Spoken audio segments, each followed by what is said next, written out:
پسندگی کے جذبات دونوں طرف ہوں تو محبت کی گاڑی سرپٹ دوڑنے لگتی ہے۔ ماہم اور سالار بھی ان راہوں کے مسافر ہو گئے تھے جن کی منزل محبت سے زیادہ محبت کا حصول ہوتی ہے۔ دونوں کی پسندگی کی منزل ایک دوسرے سے شادی کرنا تھی، لیکن یہ جنت تو قسمت والوں کو ملتی ہے۔ سالار اور ماہم انجام سے بے خبر اپنی منزل کی جستجو میں جیے جا رہے تھے کہ ایک روز ماہم نے اپنی پیاری سہیلی سارا سے کہا، تم ہی کچھ تدبیر کرو کہ میری اور سالار کی شادی ہو جائے۔ ادھر مجھ کو والدین کو اپنی مرضی بتانے سے ڈر لگتا ہے، تو ادھر سالار بھی اسی مشکل میں پھنسا ہوا ہے۔ اس کے والدین خالص دیہاتی ہیں، وہ کبھی مجھ کو بہو بنانا پسند نہ کریں گے۔ یہ لوگ رشتے اپنوں میں ہی کرتے ہیں۔ سارا نے کہا، تیری محبت کی کہانی بڑی روایتی ہے بنو، اگر حوصلہ نہ ہو تو دریا میں نہیں اترنا چاہیے۔ چلو حل نکالتے ہیں تمہارے مسئلے کا۔ پہلے تم MA تو پورا کر لو اور مجھے اپنے اس گلگام سے بھی ملواؤ جس سے شادی کرنے کی آرزو میں تم مری جا رہی ہو۔ سالار گاؤں سے پڑھنے آیا ہوا تھا، لہٰذا اپنے والد کے ایک دوست کے مکان میں قیام پذیر تھا۔ گاؤں سے وہ ایک ملازم بھی لایا تھا جو اس کا کھانا پکانا اور دیگر کام کرتا تھا۔ گاڑی اس کو اس کے انکل نے دی ہوئی تھی کہ جب ضرورت ہو لے لیا کرو۔ ان سب سہولیات کے میسر ہونے کے باوجود سالار نے کبھی اپنے انکل کی مہربانیوں سے ناجائز فائدہ نہیں اٹھایا تھا۔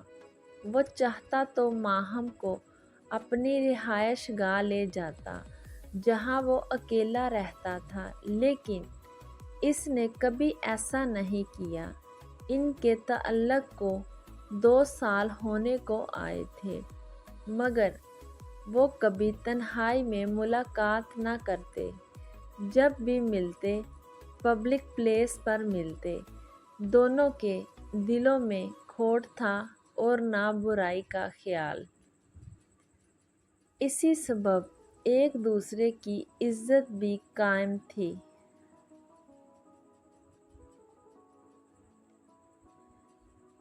سارا کی فرمائش پر ماہم نے اس کا تعارف سالار سے کرایا۔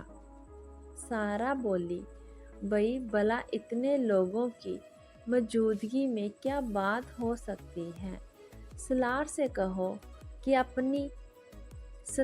کہو کہ ہمیں اپنی قیام گاہ پر مدعو کرے۔ ماہم بولی، وہ اس قسم کی باتوں کو پسند نہیں کرتا۔ ہاں، تم کو چائے پلانے کسی اچھے سے ریسٹورانٹ میں لے جا سکتا ہے، یا پھر کلفٹن کے ساحل پر۔ تم کہاں اس سے ملنا پسند کرو گی؟